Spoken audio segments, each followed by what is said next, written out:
आज की इस क्लास के अंतर्गत देखिए, आज हम क्लास 10th विषय विज्ञान अध्याय 1 ठीक है, रासायनिक अभिक्रियाएं एवं समीकरण से एक महत्वपूर्ण प्रश्न पढ़ने वाले हैं कि भौतिक परिवर्तन किसे कहते हैं। इसको उदाहरण सहित समझाइए। ठीक है, इसके पहले हम कुछ बेसिक जानकारी पढ़ेंगे, जैसे कि पदार्थ के भौतिक गुण कौन कौन से होते हैं। ठीक है, तो चलिए बिना टाइम वेस्ट किए वीडियो को हम स्टार्ट करते हैं। यह अध्याय 1 और इसका नाम है रासायनिक अभिक्रियाएं एवं समीकरण। ठीक है, तो अध्याय 1 के प्रश्न पढ़ने से पहले यहाँ पर हम पढ़ेंगे पदार्थ के भौतिक गुण।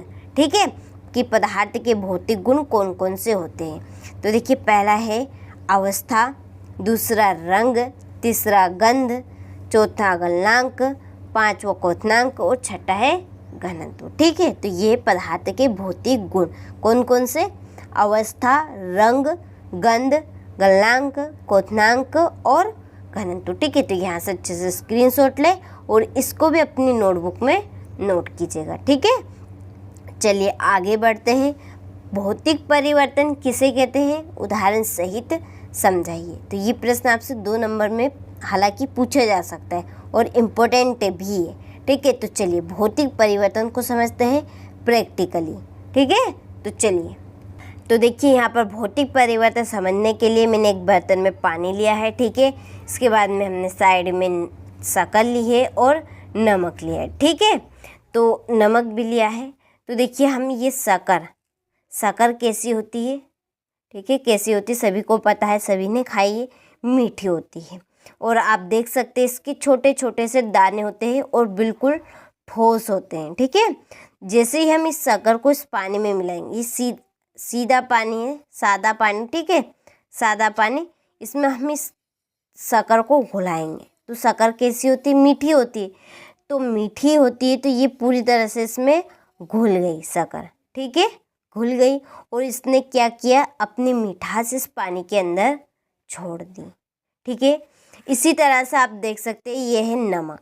नमक के भी देखिए बारीक बारीक कण होते हैं। ठीक है, आप ध्यान से देखेंगे ना तो आपको छोटे छोटे कण जरूर नजर आएंगे। आप प्रैक्टिकली घर पर कर सकते हैं। और अब देखिए आप, नमक कैसा होता है, खारा होता है। और जैसे ही हम इस पानी में मिलाएंगे, ठीक है, तो ये अपना खारापन इस पानी में छोड़ देगा। तो इससे क्या सिद्ध होता है, ठीक है, इससे क्या सिद्ध होता है कि पदार्थ के गुणों में परिवर्तन हुआ है। ठीक है, गुणों में, जैसे कि गंध यानी कि इसमें से जो ये था क्या, नमक कैसा था, खारा था।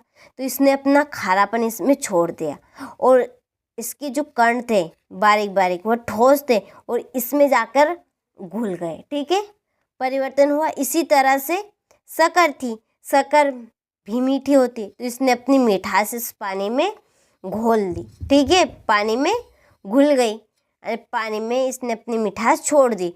और ये देखिए शक्कर के कण थोड़े से बड़े होते हैं। ठीक है, आप देखेंगे ध्यान से, और तो ये कण पूरी तरह से इसमें घुल गया। तो पदार्थ के गुणों में जो परिवर्तन होता है, इस परिवर्तन को ही कहते हैं भौतिक परिवर्तन। ठीक है, बहुत ही सिंपल है कि ऐसा परिवर्तन जिसमें पदार्थ के भौतिक गुणों में परिवर्तन होता है उसे हम भौतिक परिवर्तन कहते हैं। ठीक है, चलिए, तो अब आपको समझ में आ गया होगा क्या है भौतिक परिवर्तन। इसको देखिए हम यहाँ पर थोड़ा सा और बुक में समझते हैं। ठीक है, हमने क्या लिया था, नमक। ठीक है, सबसे पहले हमने नमक लिया था। नमक में रंग भी था, रंग कैसा था, रंग सफ़ेद था उसका। ठीक है, गंध यानी कि उसमें क्या था, खारापन था, उसने अपना खारापन पानी में छोड़ा। ठीक है, इसके बाद में आकार इसका साइज कैसा था। ठीक है, इसके बाद में अवस्था 3 तरह की होती है, ठोस, द्रव, गैस। तो किस अवस्था में था, ठोस अवस्था में था। ठीक है, उसके कण छोटे छोटे होंगे और बिल्कुल ठोस। ठीक है, इसी तरह से हमने शक्कर ली थी। ठीक है, शक्कर के भी यही गुण है, रंग है, रंग उसका सफ़ेद था। ठीक है, गन ने कि वहाँ कैसी थी, मीठी थी, आकार में भी बड़ी थी, ठीक है, उसका साइज कैसा था, बड़ा, छोटा, मीडियम, ठीक है, और अवस्था में ठोस थी। देख के ही आप बता सकते हैं कि शक्कर को तो बिल्कुल ठोस अवस्था में, गैस अवस्था में पता है आपको कैसे होती है, लिक्विड, ठीक है। तो पदार्थ के, ठीक है, पदार्थ के ये भौतिक गुण है, ये गुण है, ठीक है, ये गुण बता रहे हैं। तो पदार्थ के भौतिक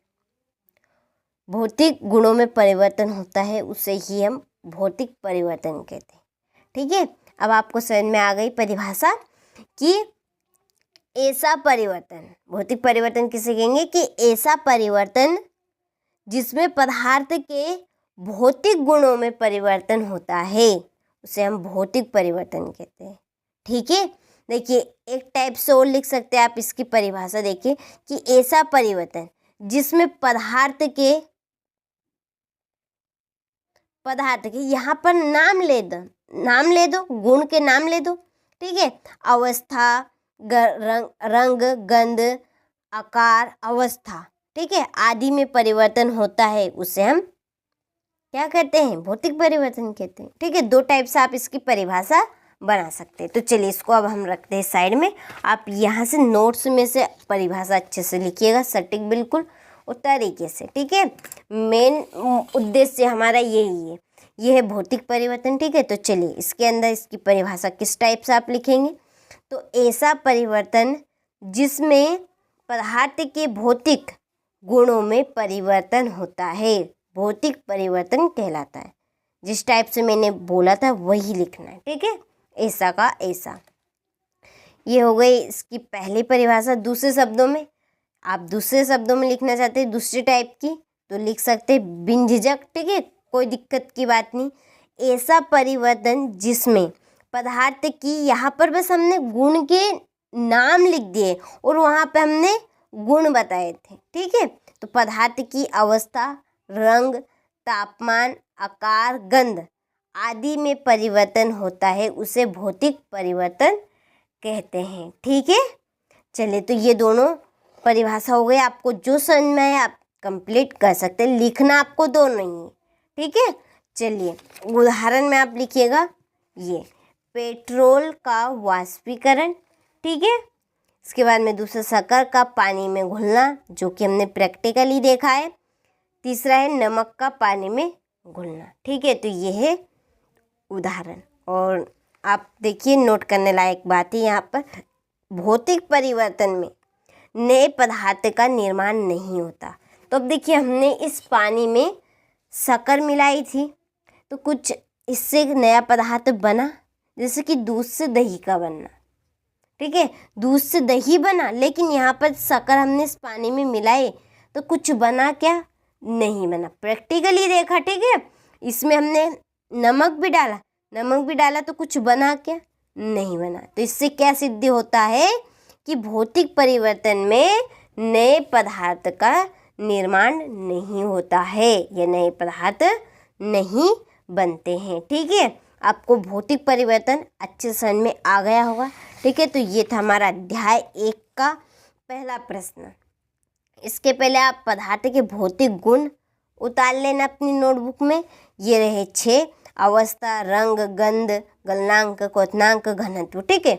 इसके बाद आप भौतिक परिवर्तन की डेफिनेशन लिखना, ठीक है। तो ये पहली डेफिनेशन है और ये आपकी दूसरी, जो आपको लगे आप वो परिभाषा कर सकते हैं, और ये है उदाहरण, ठीक है। और यहाँ पर आप नोट कर लेना, ठीक है। ये भौतिक परिवर्तन में नए पदार्थ का निर्माण नहीं होता, ठीक है। आशा है कि आपको भौतिक परिवर्तन अच्छे समझ में आ गया होगा। अच्छे से आपको समझ में आ गया होगा तो कमेंट करके ज़रूर बताइएगा, और अपने दोस्तों के साथ वीडियो को शेयर कीजिएगा और अधिक से अधिक लाइक कीजिएगा, ठीक है। तो चलिए आपसे मिलते हैं हम अगले वीडियो में। जब तक आप भौतिक परिवर्तन को अच्छे से कंप्लीट करें और नोट करें।